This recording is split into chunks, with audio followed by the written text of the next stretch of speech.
Every fisherman knows that the calmest waters often hide the fiercest threats. Beneath the shimmering surface lie creatures with jaws strong enough to snap bone and reflexes sharp enough to strike in the blink of an eye. It's why most men who make their living at sea steer clear of anything that might stir the shadows below. But for Ambo, a quiet fisherman from the small town of Canton, life had always been about familiarity, until one morning when the water itself demanded he confront the unthinkable. Ambo rose before dawn every day, his routine as steady as the tide. He'd push his old wooden boat into the narrow river channel that led from his doorstep to the open sea, paddling until the river's current spilled into a broad glass-calm bay. The world was still asleep, the sky a soft grey promise of sunrise. He'd set his traps and bait his lines, then lean back and let the paddle rest, watching the horizon lighten in secret. This was his haven, the steady rhythm of oars and water grounding him. Yet on that particular morning, a flicker of disturbance rippled through his peace, a tug on a line that felt all too deliberate. The shadow slid beneath his boat like a ghost, long and pointed, pulling so hard it snapped his rod out of his hands and sent it tumbling into the depths. Ambo's heart pounded as he steadied the boat, gripping the sides against its rolling. With a thunderous roar of water, the creature burst upward, scales gleaming in the dim light, teeth jagged as broken glass. It was a crocodile, not yet fully grown. Its snout, ensnared in a plastic bag so tight, seemed to choke the life out of the poor animal. Its jaws clamped shut against the foreign invader, and every breath came in tortured snaps and gasps. Fear shot through Ambo's veins, but compassion flared brighter.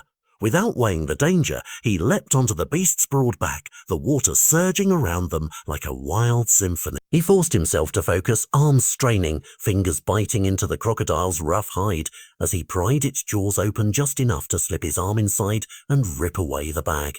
For a moment, time stretched thin. Spray flew, muscles burned, and both man and predator thrashed in a chaotic ballet. Then, with a last mighty pull, the plastic tore free and sank into the murk below. The crocodile recoiled, teeth snapping shut on empty air, then paused, rippling muscles frozen, eyes meeting Ambo's in silent acknowledgement. Was it fear, relief, gratitude? Neither of them knew. Then, with a powerful flick of its tail, the reptile vanished into the depths, leaving Ambo drenched, breathless and trembling atop his boat. His pulse thundered as adrenaline drained away, replaced by a surreal calm. He gathered his scattered gear and watched the sea's surface settle as though nothing had happened. But everything had changed.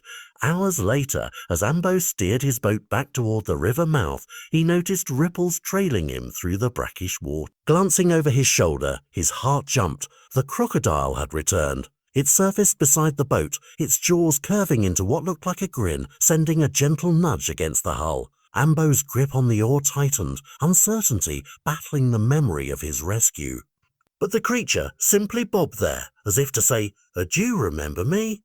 Ambo reached into his basket and pulled out one of the fish he'd caught that morning, tossing it gently toward his visitor. The crocodile snapped it up with surprising delicacy, then swam alongside him all the way back to his riverside home. There, his wife stood on the bank, eyes wide with alarm. "Oh, watch out," she shouted, fear colouring her voice. "There's a crocodile right there." But Ambo laughed softly, raising another fish as a peace offering. The crocodile glided forward, calm and curious, until its nose nearly touched his wife's outstretched hand. Then, satisfied, it slipped back into the current and disappeared.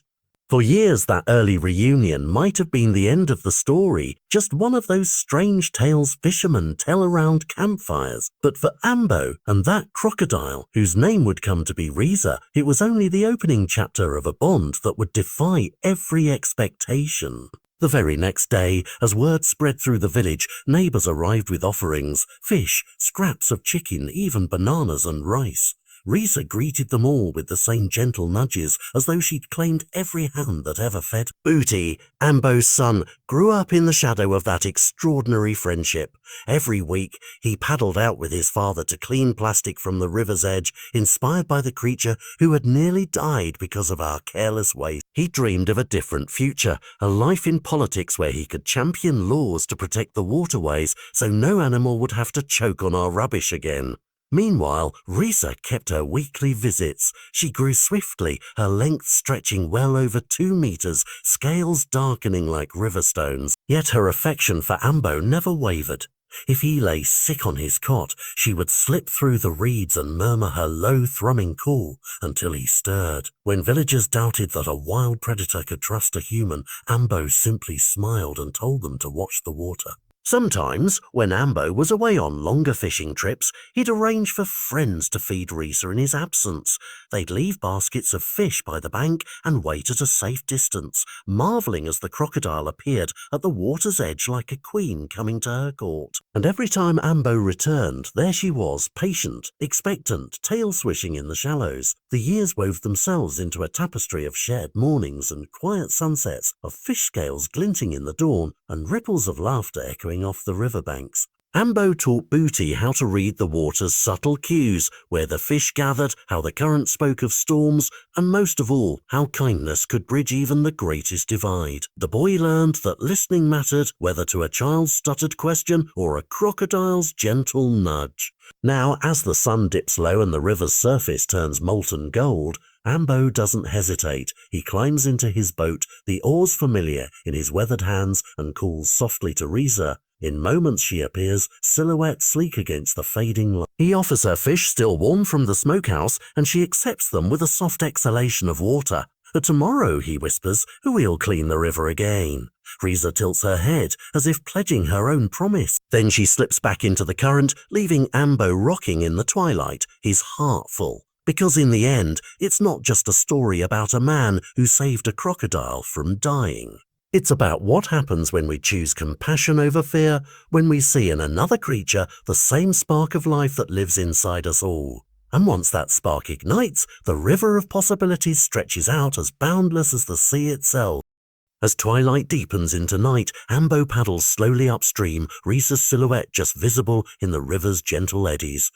The air is thick with the scent of wet earth and blooming lotus, and fireflies drift above the water like scattered stars. Tonight, the world feels smaller, more contained, yet somehow boundless.